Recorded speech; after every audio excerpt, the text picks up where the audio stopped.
Yo, Kingdom, community vibes, community ties. Terrance Tucker is the brother who's connecting the tribe. Boom, we in the building. And I know y'all upset with me now. I know y'all upset. First of all, you might be upset because you see greatness in the building. Q-Side Okay? takeover. Garden City Q's at that. Yeah, stand up, man. What's going on, y'all? Welcome to another impactful episode of the Community Vibes, man, where I know you're jealous with me right now. Yeah, I know you're jealous, but I told you, if you pray 2 times a day, God will come through for you, man, because I got my brother, my guy here, man, Hamilton Grant, man. You see him, yes, you see him. Stand up on your feet and get him a round of applause right now. Yes, he is. He's worthy. But man, thank you so much, man. Oh, it's my Thank to be you. here. It's my guy right here, man, for a long time, man. Like the next doggone, man, governor, mayor, senator, president, whatever, we voting for him. I Okay? appreciate it. Regardless, I'm telling you, we got your back, man. Listen, man, before we get to this guy right here, man, let's pay 2 quick bills real quick. Just 2 real quick bills, okay? Number 1, if you woke up this morning, give God all the praise. Absolutely. Give him all the praise because he is worthy to be praised, okay? His grace and mercy will get you through whatever you're going through right now, okay? Just be patient, but you gotta believe. You gotta have faith and you gotta believe that things will get better. I promise you. So just listen. Just have a talk with him. I promise you, he will listen to you, okay? And he'll come through for you, all right? Number 2, now, hear the music playing in the background, okay? And you see my smoothie right here. So, therefore, you know where you're at. We're at The Groove, man. The Groove Smoothie and Juice Bar, located on 7510 Garners Ferry Road. Come by, put your soda down, put it down, and come by and get your smoothie because health is wealth, all right? Health is wealth. My guy, listen. Stand up on your feet once again. Yeah, I said it again. And give him a round of applause, man. My guy, man, dog. Thank you so much. I appreciate you, man. Listen, man. You have been doing a whole lot, man, lately. A whole lot lately, man. And I really appreciate you for everything that you've been doing. But before we get to that, let's go to where it all started at, man. Richland Northeast. Absolutely. Richland Northeast. Class of 2007. Cavaliers stand up. What's happening? Brookfield Road. Brookfield Road, man. What's going on? Brookfield Road, Man, what's going on? You see, he got his smoothie right Absolutely. there. You know what I'm saying? You know, man, salute to my guy Q. You know what I'm saying? But listen, Northeast, man. Yeah. What does that community mean to you? Oh man, it means the world. For me, I had older cousins that went to Richland Northeast, and so Cavaliers. Absolutely. Many of them played basketball, so to go to the basketball games growing up and see the orange and blue, and to be able to be a part of that, it's amazing. The nurturing and the community feel that I got from that school. I mean, it's people that are in my life right now that were in my wedding, people that are best friends of mine, that I went to high school with there. And so just having that core group of people that we were all brought together by Richland Northeast means a whole lot. And so, as I ran for office, that was a big part of my community because that was where I was from. And so to be out at the polls and see so many of my classmates and see so many of their parents say, hey, you went to high school with my son, you went to high school with my daughter, and to see the greatness that comes out of our high school, man, it's amazing. Cavalier Pride. Cavalier Pride, man, stand up. Cavalier Pride, stand up, y'all. Salute. And then, if I'm not certain, I think that their principal went to South Carolina State. Yeah, so Dr. Suber got her doctorate from South Carolina State University. So boom, Bulldogs all over the place. Bulldogs all over the place. Now, speaking of those Bulldogs, yes, man, when your senior year, you made one of the best decisions in the world. I sure did. Okay? I sure and you did. chose to attend the illustrious South Carolina State University. I did. Why South Carolina State University? South Carolina State has been in my family and my history's DNA for decades. Wow. So my aunt was the first one in our family to attend South Carolina State in the late 60s, early 70s. Then my father attended South Carolina State. South Carolina State College. Yeah, SCSC.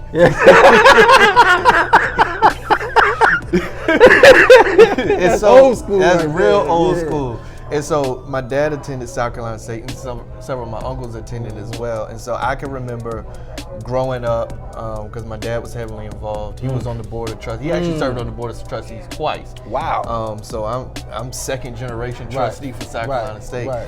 And so I can remember going to football games, going to the homecoming, and it was something that always stuck out with me about that Marching 101 band. I never forget it, just being on 101, the field and being in the stands and seeing the drum majors and seeing the iconic Ronald J. Sargent lead the band. Come on. And I just remember one memory vividly, because I would always tell my dad, man, I love the band. So he took me and actually introduced me to Mr. Sargent. Okay. Mr. Sargent was like, all right, sit with the drum majors. So I sat with the drum majors for 15 minutes. And that changed my life. And so having my cousins, the ones I was talking about earlier, they actually played trombone when they were in middle school. So I knew I wanted to be in the band, and I also looked up to my cousins. So it was only natural to play trombone. So picking up trombone in middle school, high school, then going to college at South Carolina State to play and marching under the iconic Eddie Ellis. It was just a dream come true. And then while I was at South Carolina State, man, I had the blessing of actually talking one-on-one with Mr. Sargent. Before he passed, and actually telling him, like, I know you don't remember this, but this is how much it has impacted my life. And from sitting with the drum majors as a little kid to becoming a drum major at South Carolina State, man, it all came full circle. That moment that you became a drum major, man, that process right there took courage. And it took leadership qualities, man. So you speak of when you sat with those drum majors. But at one moment, you know what I'm saying, when you was there, what moment did you realize this is really what I want to do? Like, you were ready to lead the Marching 101. Yeah, it was always something I wanted to do, even coming in freshman year and seeing some of my friends that I marched with in our freshman class actually become drum majors in sophomore year. My thing was I always doubted myself because I wasn't tall enough. So when you look at the drum majors in the aesthetic and the build of them, they are tall. They're tall. They're around 6'1", 6'2", at least. And I was 5'11", so I automatically discounted myself because I wasn't tall enough. But one of the things I think that stood out for me was my leadership capabilities and my leadership skills. So marching in the trombone section my freshman year, the section leader was like, all right, you're gonna be over the freshman trombone players. At that time, we had over 25 freshmen that played trombone as well. And so, having those leadership qualities and seeing what all went into it, because I think what people see when it comes to marching band is just those 6-7 minutes of halftime. You see them coming on the field, you see them dancing, you see them playing. What you don't see is the 4 or 5 a day practices during the summer, coming the grind, 2 weeks before the grit, school start, the grind, practicing from 6:30 until every single day. And that's why band is your family, because I was with those people every single day. And so, when it came time for those tryouts and the physical acumen and the mental acumen, I was blessed to be able to be picked my junior year and came back and had to try out again senior year. I think the number one thing that I appreciated about that whole process is once you become a drum major, it's not guaranteed. Oh, man. You have to continuously try out because there's somebody who's Can't get looking comfortable. at you that wants to knock off your spot. There you go. And so band has really taught me so much, not only about leadership, but about life. Public speaking. The difference between a good leader and an effective leader. A good leader is somebody who will follow you just because of your title. Effective leader is somebody who is so good at what they do, people want to follow them.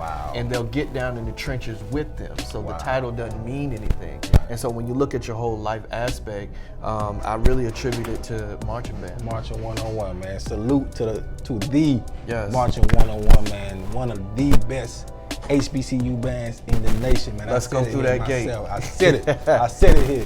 All right. Now, when you left South Carolina State, man, you went to another phenomenal HBCU led by the GOAT himself. Dr. Andrew Hughini Jr. Absolutely. Eat. Yes. Okay. Now, let's talk about that transition from going, from South Carolina State to Alabama A&M. Okay. Did you, first of all, why did you go? Like, what master's program? Did you attend? And while you were there, man, what was the difference? So that whole experience wasn't planned. That's the crazy part. So Dr. Hughini has been a lifelong friend of the family. Wow. And really somebody that I look up to and admire, as well as Dr. Kevin Arthur Rowe.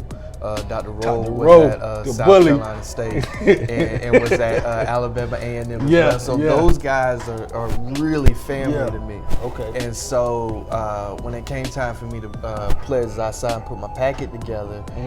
Dr. Hughini wrote one of my letters of recommendation. Are you in? And so after he wrote the letter, he and I had a conversation. He was like, listen, I don't know what your plans are after school, whether you want to go to work or not, but you can always come here to further your education. Right. And so I thought about that thing, and probably mid-May, I was like, man, I just graduated, don't really know what the next steps are. Was working part-time for my father in his company, and I was just like, man, why not? And so I think for me, the biggest deciding factor that held me back so long was the comfort level. I'm born and raised in South Carolina, spent a few years in Charlotte in middle school, but really came back. But really, South Carolina has always been a safety net, so I had never been that far away from home, and that far away not knowing a whole lot of people. Right. So I was moving from an environment to knowing everybody to knowing 3 people, and 2 of those people were over the age of 60, so who I'm gonna hang out with. But it ended up being one of the best decisions of my life, because I believe I truly matured and grew as a man living in Alabama, because I didn't have that safety net. So it wasn't, I can't call dad 30 minutes down the road to come see, or I can't call so-and-so to be like, yo, I need your help. I gotta figure it out. And being there and being under Dr. Hughini and Dr. Rowe's tutelage really matured me as a man, and I'm grateful for it. So while I was there, I got my master's in business administration from Alabama A&M University, so I'm a Bulldog twice. Shout out to A&M. A&M has a great history of producing leaders, just like South Carolina State.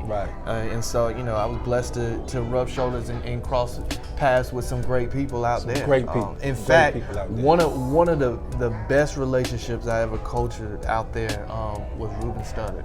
So American Idol Ruben Studdard, we met in 2011 in DC, and we had just a conversation. It was like, yo, I'm about to go to A&M for grad school. He was like, yo, I went to A&M. So if you're familiar with Ruben's story, Ruben went out there on a choir scholarship and played football for A&M. And then after his freshman year, drove to Nashville to audition for American Idol, and the rest is history.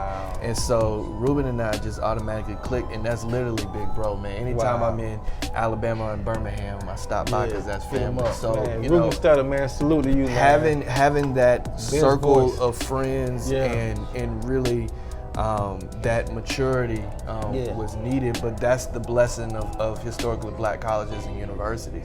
My wife is a graduate of 2 HBCUs. My sisters-in-law all went to HBCUs, and so I advocate for anybody further in their education, but I'm biased. I want you to go to a HBCU. Period. Yeah. Okay, you heard it here first. So let's fast forward a little bit, man, because I really want to get to now. You've been leading a long time, man, right since high school. Like you had leadership within you because your dad was a leader. Yeah. Right. Still is a leader. The Urban League, man. What does that mean to you, man? I'm a lifelong urban leaguer. Urban leaguer, man. Lifelong urban leaguer. I can remember traveling to the conferences as a kid, following my dad around. We would always make those conferences like family vacations. Yeah. And so hearing advocacy and the fight for economic equality at such a young age really shaped and molded me to, you know, you have a responsibility to give back no matter what age you are. Right. And so the Urban League from a local perspective means so much because that's how I got my first job. The Urban League, the Columbia Urban League here, and shout out to Mr. JT McLawhorn and the Columbia Urban League Young Professionals President, Miss Elena Frazier. Yeah. And so my first job was in 8th grade. What? Yeah, because that's what the Urban League does. Okay, like, okay, they want you to right. start early so you figure out your path and matriculation. Yeah. And so my 8th grade summer, I ended up working an internship with WIS News. And just so happened that summer, I was job shadowing Craig Melvin, who is now at the Today Show. The Today Show, man. Columbia High stand up, man. Columbia High stand up. And so forming that relationship with Craig and seeing how the news is put together, even though I didn't go into that field of journalism, it opened my eyes to the possibilities that could. Right. And so every summer after that, I can't think of a summer I didn't have a job internship through the Columbia Urban League. Right. And not only was it an internship, and I got paid. Wow. It wasn't a whole lot at the time, but anything is better when you're than young, nothing. that's good money. In 8th grade. And I know firsthand what the Urban League has done for me and so many kids locally and throughout the country. And so just having the opportunity to serve as YP president, man, that was an honor. And the work that we did under my administration and this current administration, I'm extremely proud of. Oh, awesome, man, awesome. So, listen, my guy has been leading for a long time, man. He has been leading for a long time. A young guy, you know what I'm saying, who has the courage to lead because he is now, if my memory serves me correct, the youngest board member for South Carolina State University, correct? Yeah, and the youngest elected in the state of South Carolina. Wow. At the time. Boom. So, yeah. Boom. History we're making, man. I appreciate Hamilton it. Grant in the building. And history for me, making. and for me, you know, those accolades sound good in retrospect, looking back, but I didn't do it for that reason. No, of course not. I did it because I know I know what comes behind other people looking at young folk going to work. Because if we're being completely 100, people in our generation, we like the photo op of all this. Oh, and so easy. For people who can't see, we got a nice set, we got cameras. It looked real official, so if somebody is taking a picture of the picture, it's gonna be like, oh snap, what these boys up to? Like, that is the look that a lot of people in our generation want and like, but there's a missing element of work ethic behind it. If you find yourself in civics and community service, man, this work is not sexy. No. It's hard work. It's time away from your friends. It's time away from your family. It's time away from work. From yourself. And from yourself. And the most important thing, back to the work acumen, because all this, we come out of pocket for. Facts. I don't get paid to do this. You don't get paid to do this. The community volunteer work, you don't get paid for it. But it is an investment into this generation and the generation behind it. And I think the younger that we start to do it and start getting in these roles, the more things around us will change. And it creates a groundswell to encourage people who are my sister's age, who are my little cousin's age, who are coming up in high school. And so that's why I do it. Wow, man, that's what's up, man. Listen, man. Now, you know, you set the city on fire, in my opinion, okay? My guy set the city on fire. Now, you built up, the courage to, run for something, right? What was that? So I announced running for Richland County Council District 8 last November, which is crazy, man. A year ago, we were having this conversation. Last November. Wow, this is crazy. Yeah. And so, District 8 is the District 8 I was raised in. So Northeast, so what is District 8? So that area is very diverse.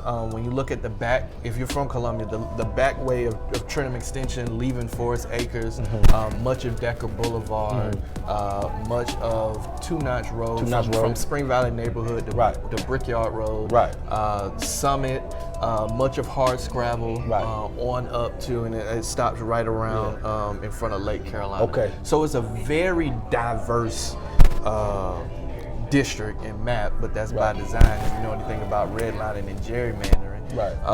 But yeah, nevertheless, that was my area. That's the area that I grew up for. And so when Councilman Manning, who has had the seat since 2008, announced that he wasn't going to seek re-election, we wanted to be one of the first ones to announce that we would run for that seat. And so I never looked at it as another notch or another accomplishment. I looked at it as another call to serve God's people.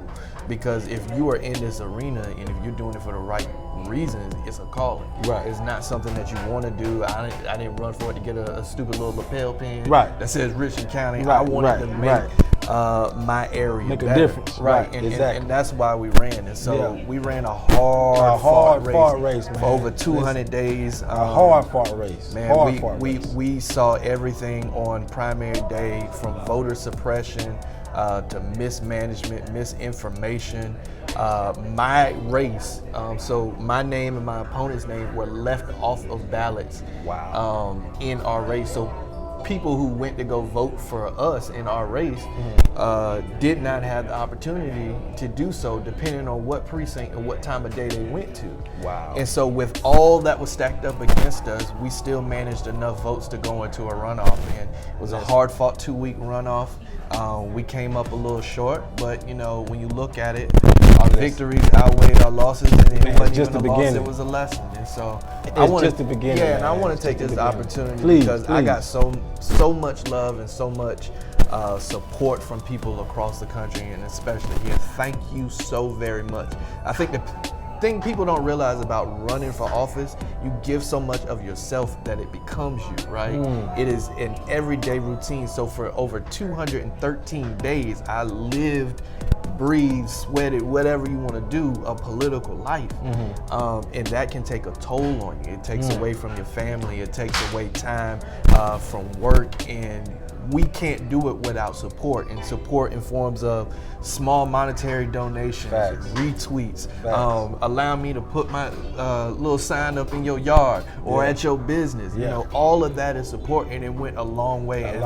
I'm really, really, really proud of the campaign we ran. Nobody saw COVID-19 happen. Nobody saw it coming. And so for us to take on the digital world and to really move into that sphere, that allowed us to have an up against our opponents, and some of the things we were able to do, like virtual town halls.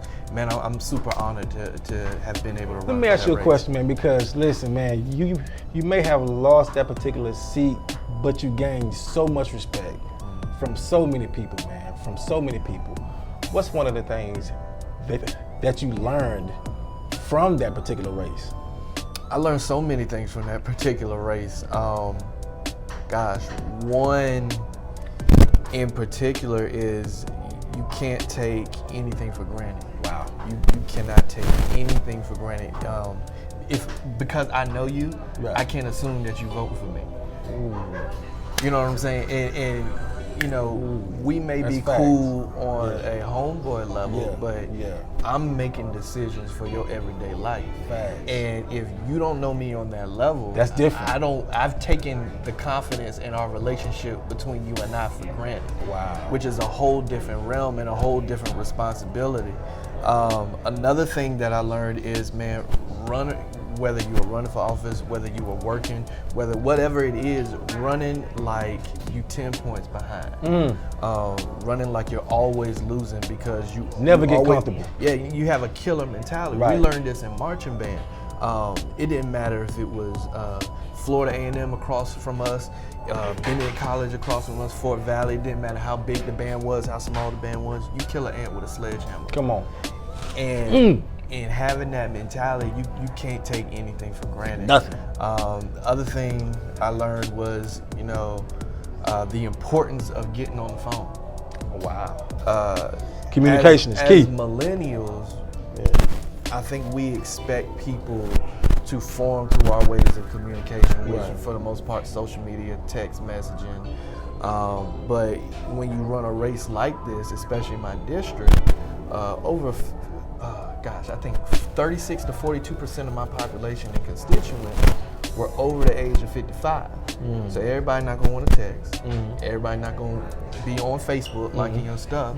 So, you know, Our campaign personally called over 5,000 constituents in Richland County District 8 twice. Wow. And so getting on the phone and talking with people, and just because you're from an area, don't think people know you. That's right. You know what I'm saying? And introducing yourself, I mean, it's so many lessons that we learned that I'll treasure for life. Yeah. Boots on the ground. Yeah, that I'll treasure for life. And I'm just grateful for the opportunity.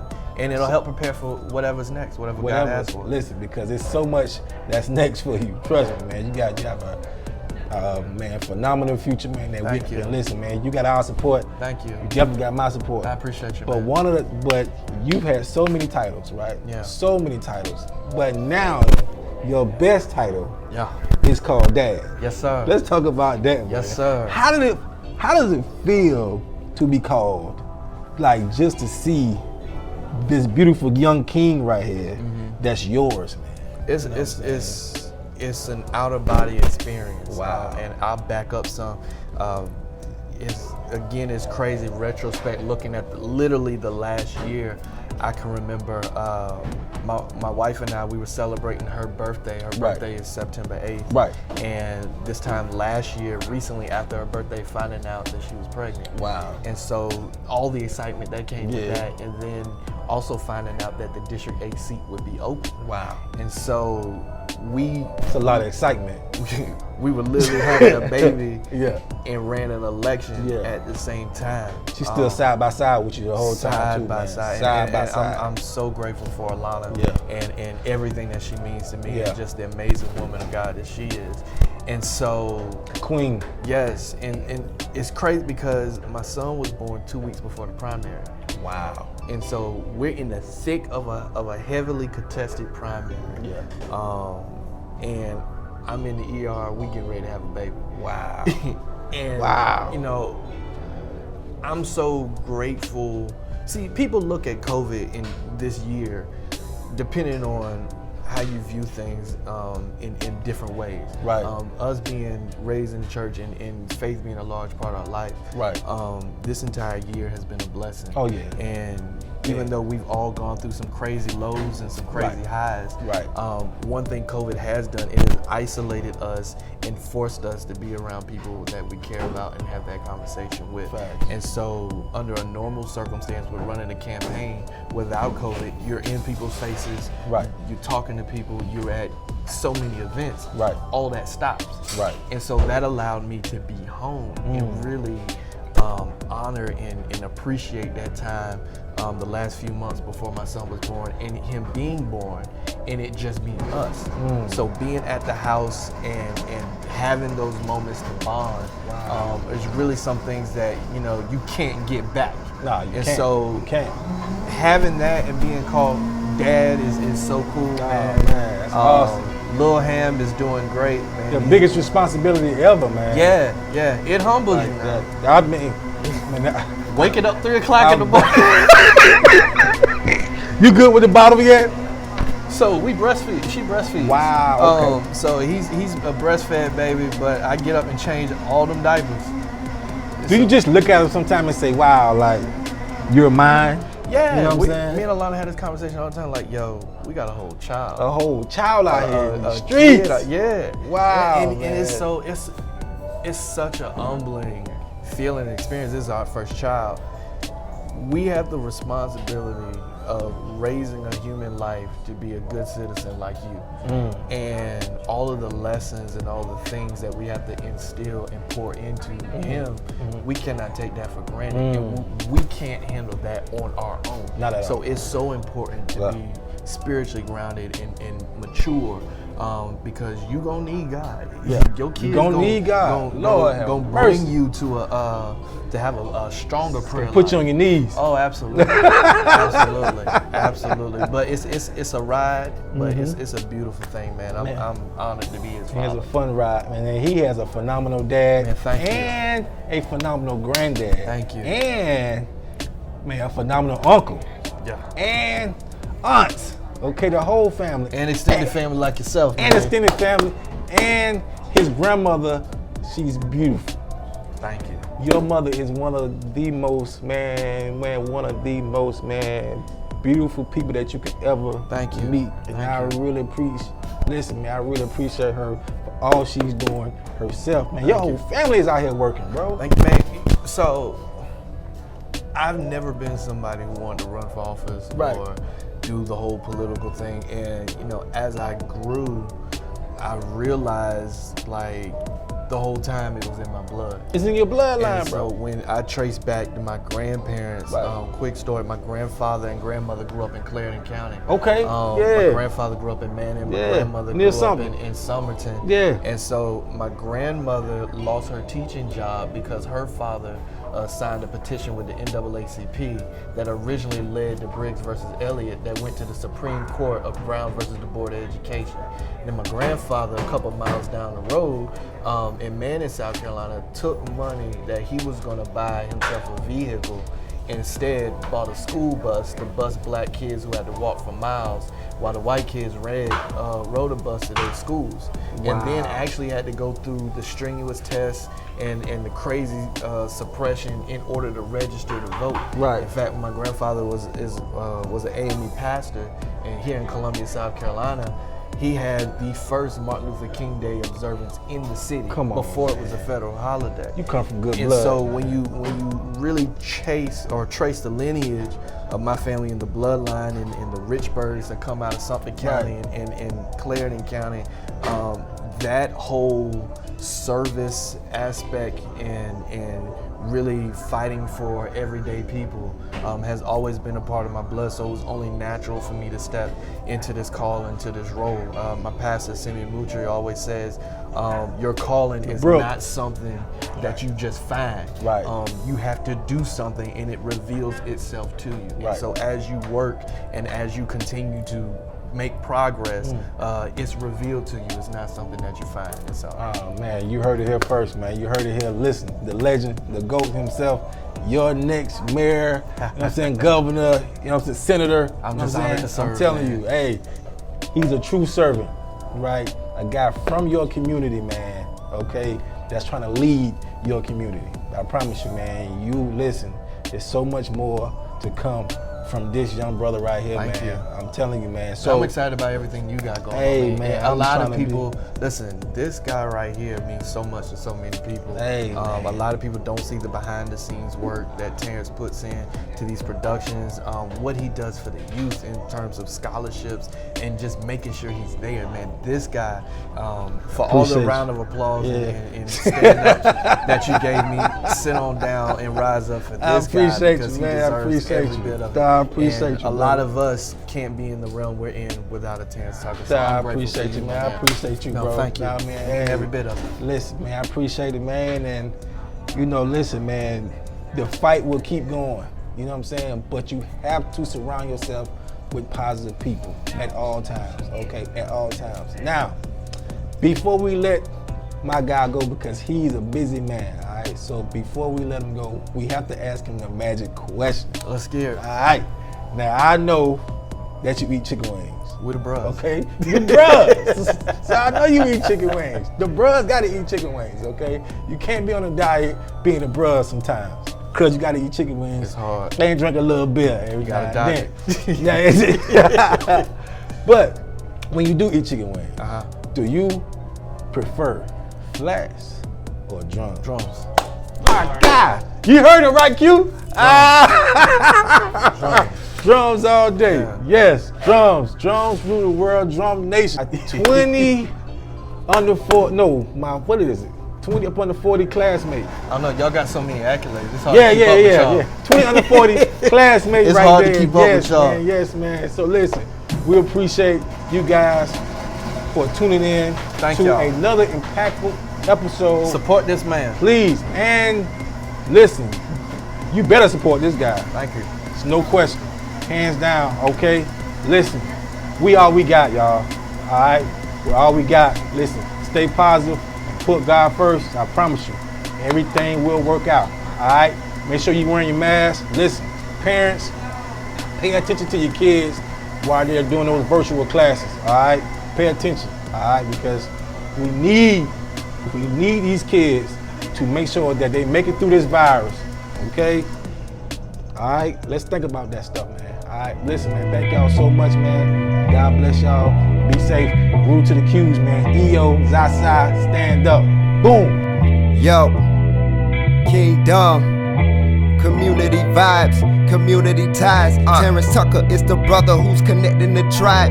You say you won't shine, come get your shine on. You say you want vibes, come get your vibe on. Community vibes, community ties. Terrance Tucker is the brother who's connecting the tribe. Hey, you say you won't shine, we'll get your shine on. You say you want vibes, we'll get your vibe on. But there's no better time to get